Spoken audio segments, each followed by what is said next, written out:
Bonjour à tous. Bienvenue sur notre chaîne YouTube. Ça fait 3 jours qu'on est arrivé en Écosse, donc là... mais on allait oublier. Il faut peut-être qu'on se présente, non? Moi, c'est Nicolas. Et lui, c'est Senja, notre chat aventurier qui nous suit partout. Moi, c'est Camille. Et ça, c'est Loki, le petit dernier toujours prêt à faire le pitre. Ensemble, on voyage depuis plus d'1 an sur les routes, à bord de notre bon vieux camping-car de 1991. Notre maison sur roue qui nous a déjà fait découvrir la Scandinavie. Et plus particulièrement, la Norvège. Et vous allez vite le comprendre. Nous, notre truc, c'est de se retrouver en pleine nature, dans les espaces les plus sauvages possibles. Vivre des expériences uniques, avec le sentiment de se sentir seul au monde. Et pour cela, quoi de mieux que de partir en plein hiver, découvrir les plus beaux paysages de Norvège, revêtus de leur manteau blanc.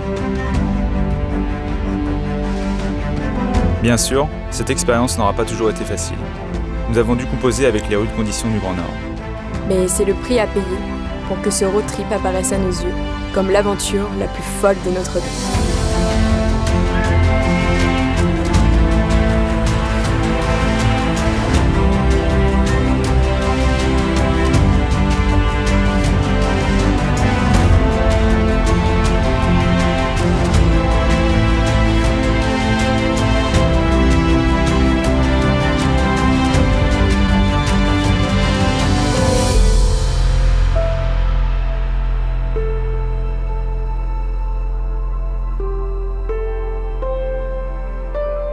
Cette destination n'est pas sans au revoir.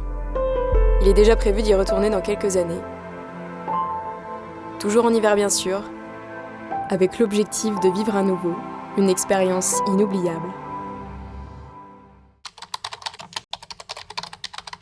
Bonjour à tous.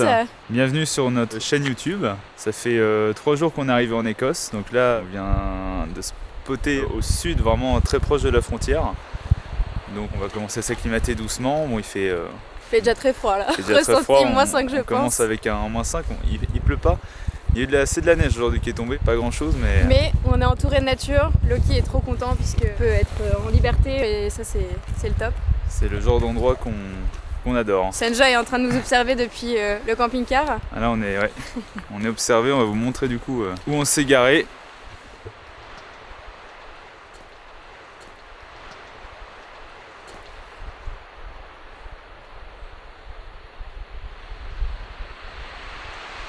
Clairement, il y a pire. Il y a voilà, pire comme spot. On est seul, donc ça c'est royal.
Premier réveil en Écosse.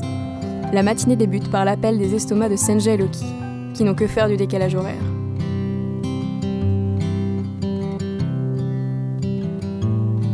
Ambiance particulière ce matin.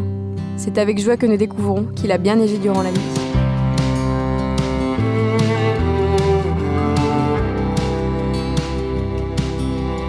On laisse donc Loki découvrir son jardin, passé aux couleurs de l'hiver.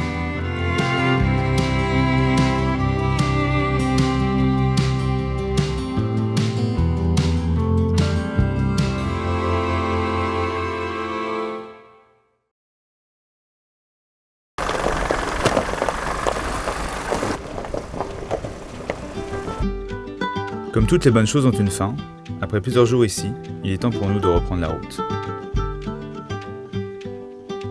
La prochaine étape qui nous attend n'est pas dans nos habitudes. Mais il aurait été dommage de passer si près sans répondre à l'appel de notre curiosité. Bon, on a probablement des têtes de fatigués. Très mal dormi, une bonne rafale de vent vers minuit, 1h du matin, et puis après compliqué pour s'endormir. Et ce matin, réveil tôt pour préparer Édimbourg. C'est ça. Donc comme vous pouvez le voir, on n'est pas en pleine nature, on est sur un parking de supermarché. Bon, c'est pas le meilleur spot, mais... Moins de 5 livres pour 3 jours. Et à 10 minutes du centre-ville. Du centre en bus, donc on va pas se plaindre.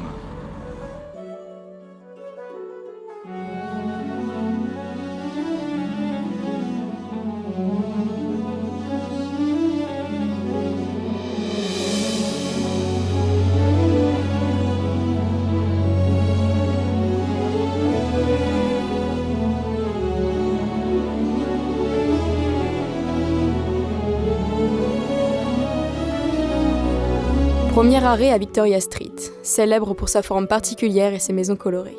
Selon les rumeurs, elle serait une des inspirations du chemin de traverse dans la saga Harry Potter. Cela explique sûrement pourquoi on y retrouve un beau magasin dédié à l'univers du célèbre sorcier. Ici on est au cimetière Greyfriars, c'est un peu lugubre comme endroit pour filmer, mais ici il y a une histoire émouvante sur un petit chien qui s'appelle Bobby.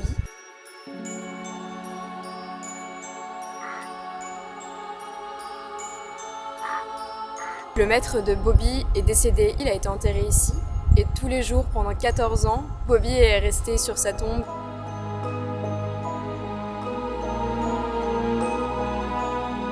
Il quittait juste le cimetière pour aller manger au restaurant du coin. Donc après 14 ans à veiller sur la tombe de son maître, Bobby est décédé aussi et il a été enterré dans ce même cimetière.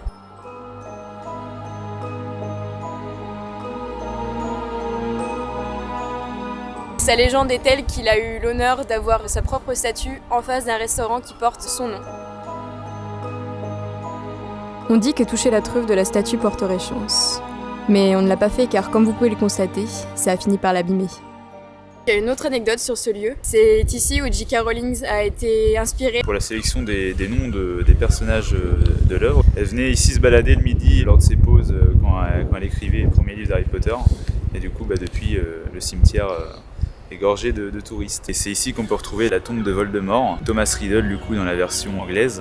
Nous, c'est Tom Jedusor.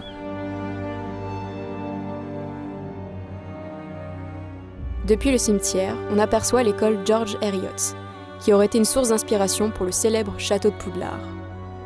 Et pas seulement pour son architecture.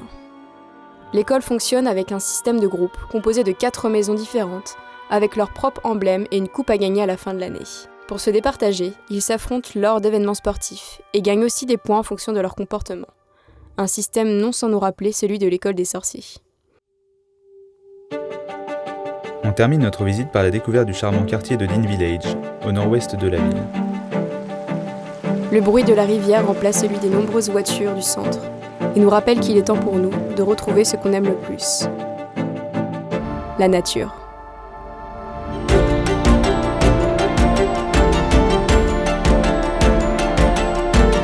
C'est vraiment magnifique, franchement.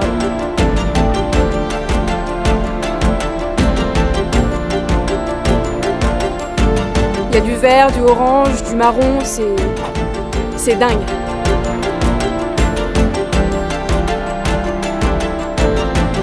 Il a fait -6 cette nuit. Ce matin, tout était gelé. Même la porte, on pouvait pas sortir. On espère que cette vidéo vous aura plu. Dites-nous en commentaire si vous êtes déjà allé en Écosse et ce que vous avez aimé, ou si vous n'y êtes jamais allé, ce que vous aimeriez voir ou savoir. Nous, on continue de monter au nord de l'Écosse. N'oubliez pas d'activer la petite cloche pour ne pas rater la prochaine vidéo. Et nous, on se dit à bientôt. À bientôt. You have me, and I have you. That's enough to paint lonesome black and blue. Yeah, I have you, and you have me. That puts a bow up in the sky, tells the rain to cease. We've had a